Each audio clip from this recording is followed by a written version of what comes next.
Hello, everyone. Welcome to another edition of the Sunshine Coast's very own podcast for BNI called the Referral Wave.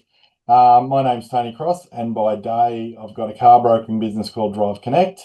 But today, I'm joined by Jack from Buyers Boutique, and we're going to talk all things about investment properties and buying in other states. And oh, look, it's going to be too much information to handle. You're going to have a one-to-one with her.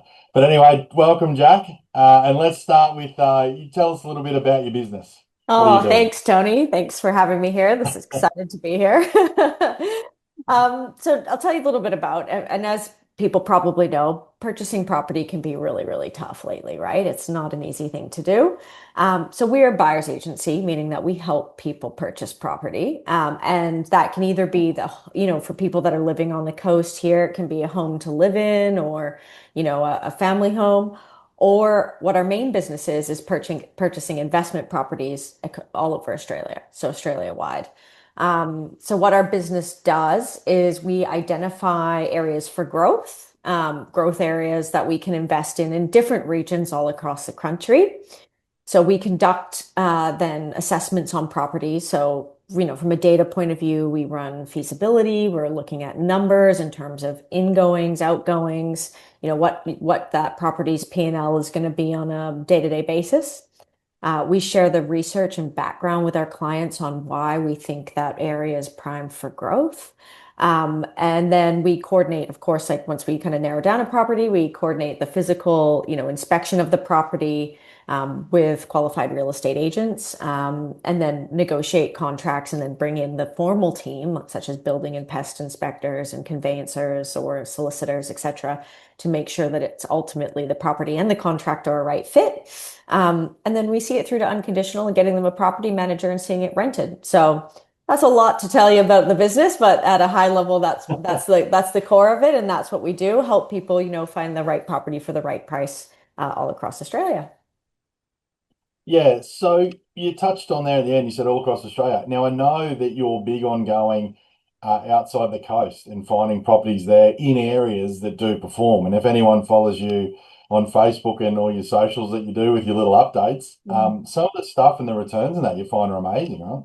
Yeah, yeah. So there's really good returns, and one of the reasons is my partner and I actually started investing in the Sunshine Coast, like 10 years ago or thereabouts, and it was for reasons that other areas are starting to boom now, right? We there had the huge hospital, the university hospital was being built.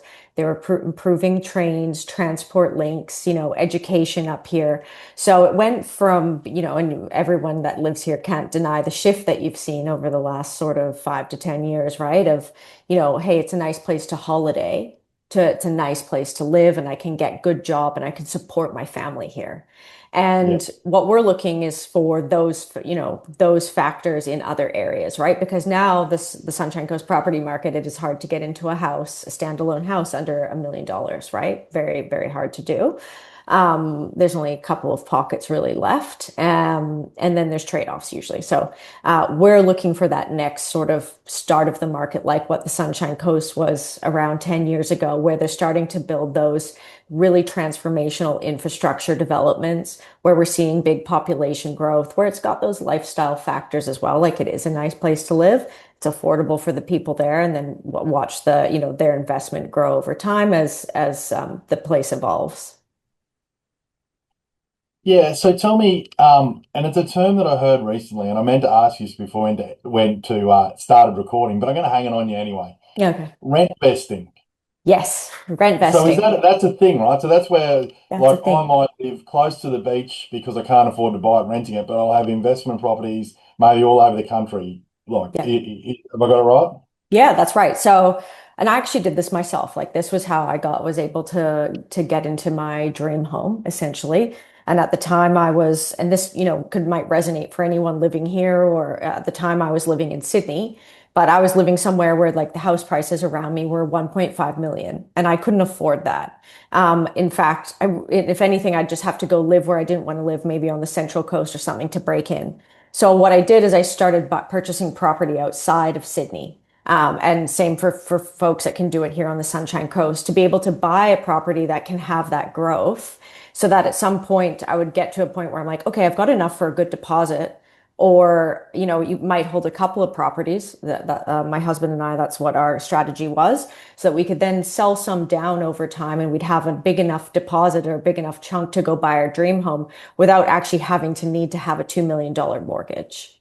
So Yeah. that was the objective. Or, have some, buy a couple, sell one or two and pay off another one and get a passive income from it. So that's what a lot of people are doing in terms of rent vesting. It's like live where you want to live. If you want to live, right in Mooloolaba, maybe you want to live in Noosa and Hastings, and you can't afford the properties around there, then just rent there, but buy affordable places that are going to grow so that you can build up some wealth blocks over time. And then you can take that down and maybe you can buy your own house in that area or close to it.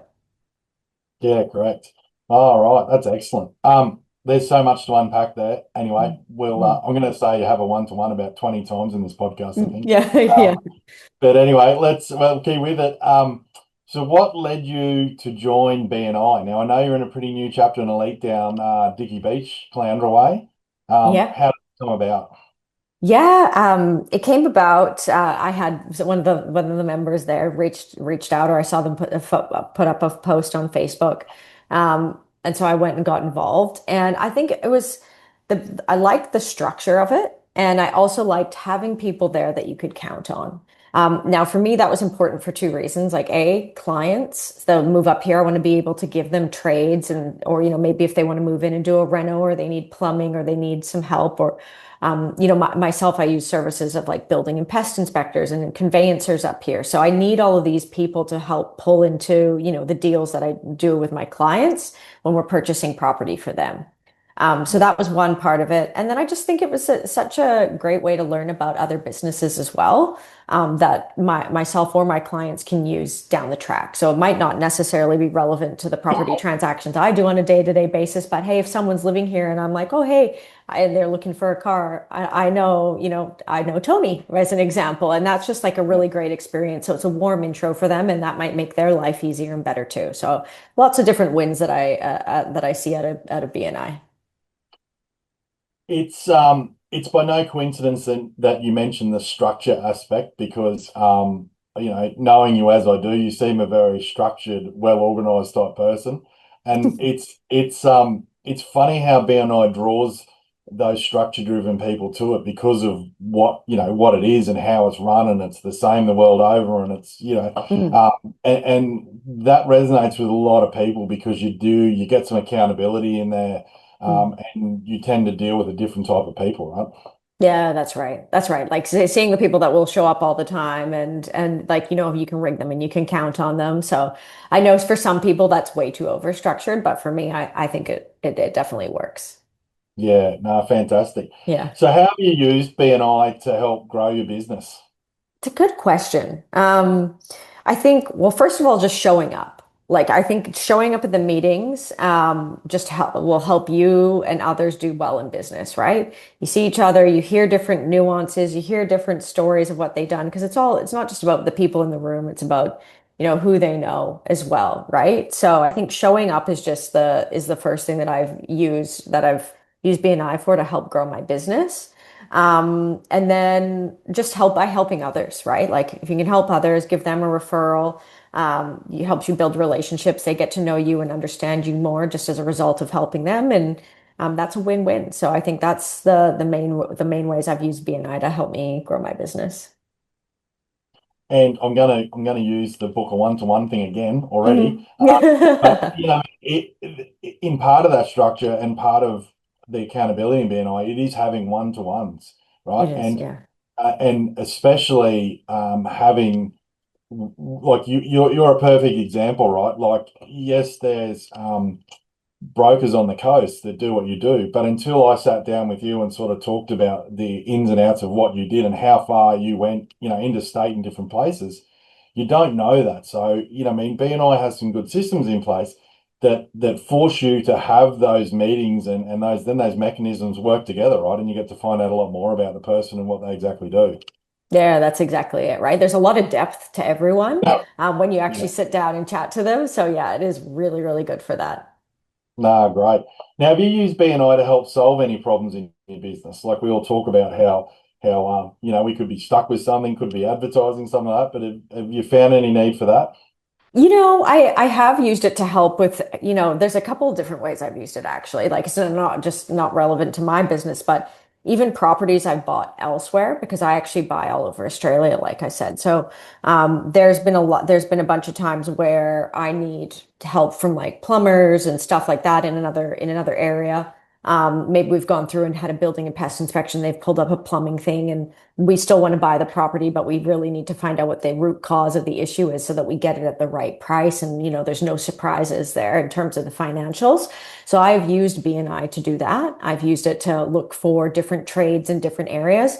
I've also just used the team here. One of the areas that I've bought is a little bit a couple of hours up the coast from here for investment properties in a little bit more regional area. And they really struggle with some of the trades just because there's so much construction happening there. Everyone's so busy. So I've been able to lean on some of the members in our chapter and say, hey, do you know anyone that could help come up there and do a bathroom renovation for a client of mine? Like they bought a house, they want to reno it, and now we're like, oh, there's no plumbers available. And so that sort of stuff has worked out there. Like I get tons of numbers and I'm able to help people. I'm able to help property managers up north as well by saying, hey, some of these people will take their services up there. So whether they're in the chapter or not. So that's been pretty great as well. I solve problems and I'm needing tradespeople in a large geographic region, right? Like all across Australia. So Yeah. whether it's a couple hours drive or if it's like Geelong or Melbourne or somewhere like that down Frankston Way, I don't necessarily know people in all of these geographies. I do now like property managers and stuff like that, but it's good to have extension of tradespeople and stuff as well that I can rely on and reach out to. Yeah, it's good for that because I mean, we do the same. We'll buy cars interstate, Mm. and given in an area, I'll ring the BNI chapter or an area director in that area and say, hey, who have you got in your group that we can get this car around to get inspected to? And before Mm. you know it, you've got an email with two or three names on it, Yeah. and don't have to second guess yourself because they've come referred to you, right? Yeah, that's right. So I have used it quite extensively for that. Ah, Um, good. So how yeah. much time do you think you devote? This is a new question. I haven't asked this on the podcast Okay. yet. Yeah. So Well, you're maybe, first. yeah. So the Maybe answer better be right. How much time do you devote with your business through BNI? Like, probably not enough, to be honest. There's only so many hours in the day. I definitely obviously do the couple hours every morning and, at least a one-to-one or two one-to-ones every week. I feel like I'm talking to people all the time because I am reaching out quite often, like I said, in other geographies through the yeah. BNI network. I don't have maybe 5 hours a week, 4 hours a week, maybe five. And Yeah. majority of that is like breakfast. So not enough, but that's probably about the rough number. But you use that time to work on your business, don't you? Like, I mean, Yeah. you're using that time and your BNI contacts to make your business grow and become better, don't you? Yeah, that's correct. That is Yeah, correct. So that's yeah, no, fantastic. I enjoy it. Meeting with people every once a week, there's a lot of energy in that room, right? It's nice. You never walk away feeling worse for it. No, correct. And I'd probably say it every podcast now, but I mean, my Thursday mornings become the start and end of my week, right? Mm, Because you've just got to get back there with your tribe. yeah. I've always got a question I'm going to ask someone, right? Like, oh, Mm, I need to see that person. They'll have the answer for this for me. So, yeah, but yeah. no, that's good. Any standout stories? I know it's been a short journey so far, but any standout stories you want to share with the listeners from your Mm. BNI? From my BNI journey. Yeah, Um, I think I think the main thing is to pick your point of difference, and that sort of worked for me as well, right? yeah, Like there's a lot of, great buyers agents here on the coast, and obviously they're in their chapters and stuff like that. And so just making sure like people know like, hey, yes, I can buy for people up here, but 95% of my business is actually buying elsewhere. mm, At affordable entry points, if someone only has, 400 or 500 grand to spend, well, we know you can't even buy a one bedroom up in the coast for that anymore. So mm. we need to look outside of that. So I think that's really worked for me as well as just building relationships through financial planners, brokers, all that sort of stuff to say, if you yes, you've got your own chapter and you've got your own buyer's agents and stuff in that there. But if you're looking for someone to help them purchase outside of the coast, perhaps we can partner up. So I think that's one of the things that's working well for me. Yeah, and I always say that to people about visiting different chapters. Just because there's Mm. another person in the same category Yeah. in that chapter, don't be afraid of going there because ultimately everyone will do different things, right? The Yeah. plumber might just do maintenance work, but you might be a plumber that does renovations and new builds, like or That's it. buyers like the buyer's agent in our chapter. He talks about sticking, within 10-kilometer radius of Budrum every Thursday morning without fail. God love him. But Yeah. so, Yeah. and to me, before I met you, you sort of think that buyers agents on the coast were more for people that were moving to the coast looking for a house on the coast.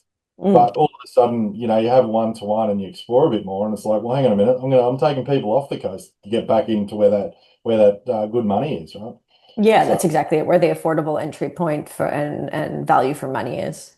So yeah, so I think picking that out for everyone is like, hey, what is my, I might be the plumber, the electrician, the whatever, the conveyancer, but what is my differentiator? And then go chat to everyone and have as many ones-to-ones as you can about that point. yeah, and help each other out. Like, I Yeah, mean, the buyer's agent on the coast here might have something that you're after for a client or know of something, exactly. and vice versa, or he might be off the. Yeah, so you got to work it like that. Given your BNI journey to date, Mhm. what's one bit of advice you'd give to someone listening? I think the advice I get, do as many one-to-ones as you can, meet as many people as you can, and like get to know them. Like if you can take the time and go have the coffee and sit down and really like wind back what is their business and what's most important to them, do that. I think that's really helpful.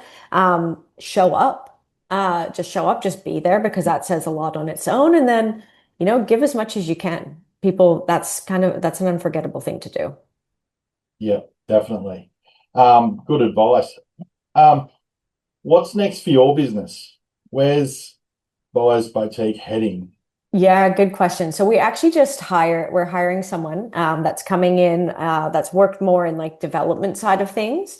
We all know Yeah, the government has, lots of incentives around new builds and let's be honest, Australia needs more housing. So that's definitely something that, my husband and I have done ourselves. Bought properties to, add dwellings, do knockdowns, do extensions and stuff, but something that we're going to be doing more around, being able to add additional dwellings, dual keys, maybe townhouses, that sort of stuff, and sourcing plots for that, for investors to do that sort of stuff. So that's sort of the next era of what beyond, June 30 and beyond will bring for us.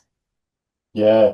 Well, that's exciting because yeah, that is becoming popular, isn't it? Like dual key, and I can't think what they call it, but they're busting up rooms to individual rentable Rooming spaces in houses. houses. Yeah, Yeah, rooming accommodation.